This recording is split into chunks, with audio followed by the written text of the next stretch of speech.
On January the 10th this year, the World Bank releases global economic prospects, in which the organization says that sharp, long-lasting slowdown will hit developing countries hard. 2 days ago, the World Bank released another statement that warns that the years from 2020 to 2030 will be a lost decade globally as the growth levers of the past 10 years are fading away. Growth in developing countries between now and the year 2030 is predicted at just 4%.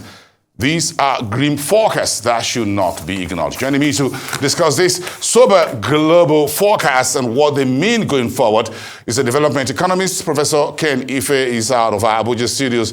Making the time into our studios tonight, we thank you very much, Professor. Let's hear the grand run. What's your take on this latest World Bank information regarding the slowing pace of the global economy between now and the year 2030? Well, they stated the obvious because as you all know, what they call the speed limit. The speed limit is the average global growth rate over time. So that over the last 10 to 20 years is going to drop by about 1/3, which is 6% to 4%, as you saw, for emerging markets, and about 2.2% for the global.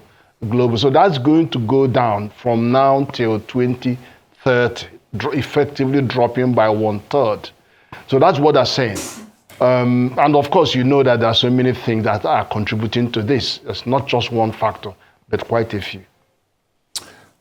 Do you think that the headwinds against global economic growth will get tougher, Professor, when you look at where we are right now? Systemic banking crisis is what we're dealing with right now. Some folks say things could get worse than 2008 global financial crisis. No one knows how this banking crisis will go. We're in the second year effectively with the war in Russia's war in Ukraine. Doesn't look like Moscow is going to blink anytime soon. The dislocations that we saw from the pandemic of 2020, put all of this together in a basket for me, shake it down, and tell me if this outlook is real from the World Bank. Well, if you look at the systemic banking crisis, could be more dangerous than recession because of the contagion effect and because we saw that in 2008.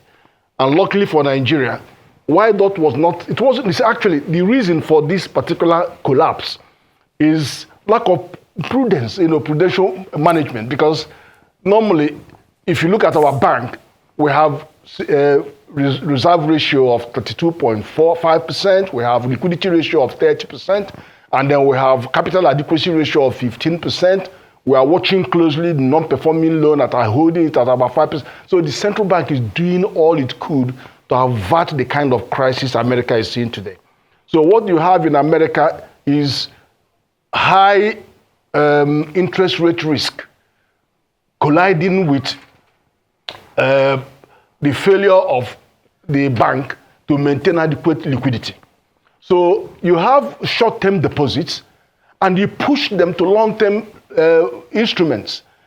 Now you experience a very high interest rate. People are scrambling for their money to pay for the high interest rate, and the money is not there. And then there isn't this willingness to come and do what Switzerland is doing. So America wouldn't defend you if it comes to that. So that's why they are left on their own. But normally you wouldn't have this. I mean, you could see people that are scrambling now. Ghana Central Bank is asking those with liquidity ratio, with their capital adequacy ratio of 10% to come up, to increase, and increase their capital. So you could see people are waking up. But it's not going to be, in my view, as bad as it was in 2008. Because in 2008, look at how Nigeria responded. We had about $62 billion in our foreign reserve. We had about $22.5 billion in excess crude account. So the bank rolled out $6 trillion. With AMCON to buy back the debts, although we've only got back about 1.5. But we had the money, but today we don't have that kind of money. So we could see that our saving grace is the tighter regime of the central bank in managing these banks and holding them to account on their macroprudential measures.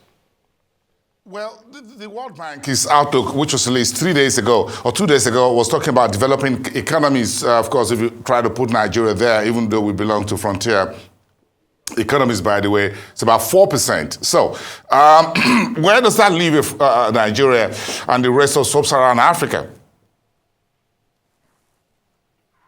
Well, it's still going to be, it's still very tough to call, because you still have the aftermath of COVID-19, which has resulted in heavy borrowing and exposure. And we're still working through that.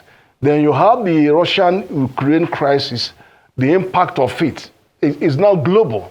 And you know that it's also helped to push up the price of gas and crude as well.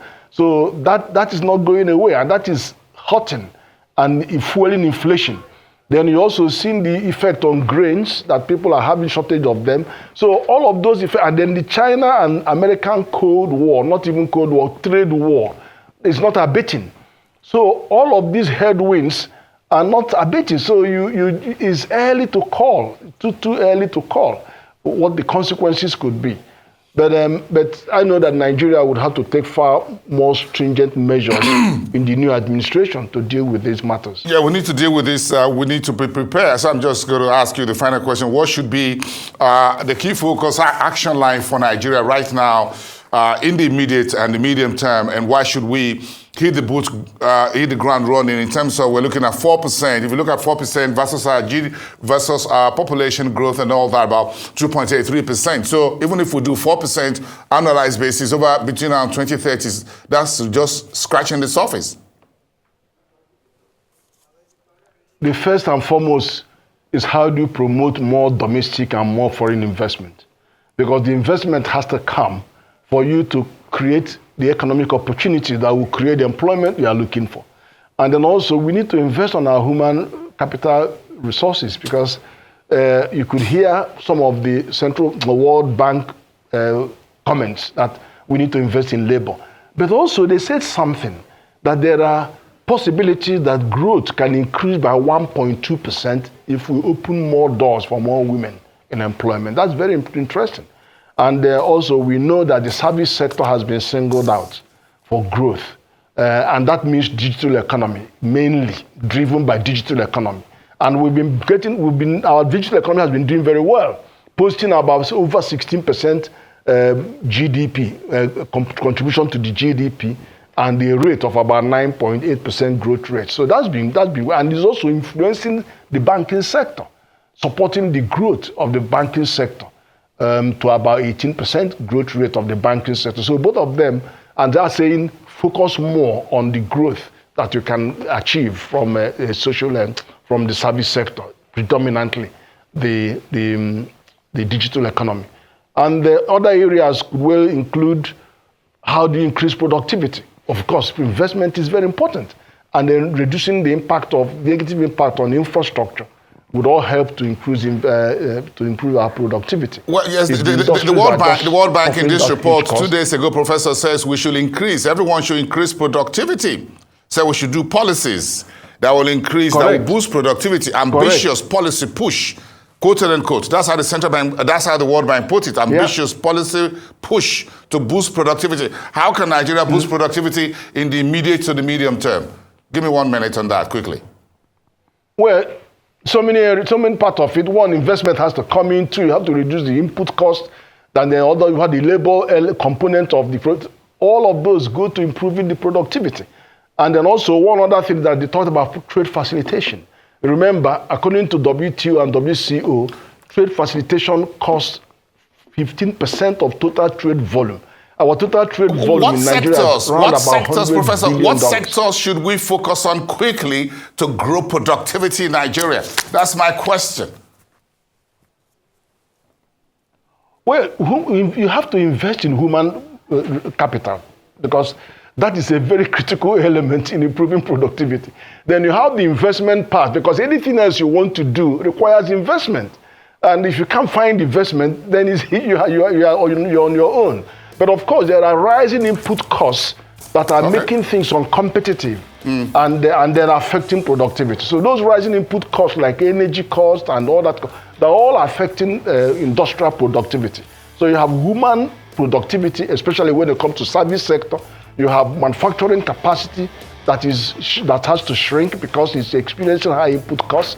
You have lack of investment that is required to invest more technology and all that.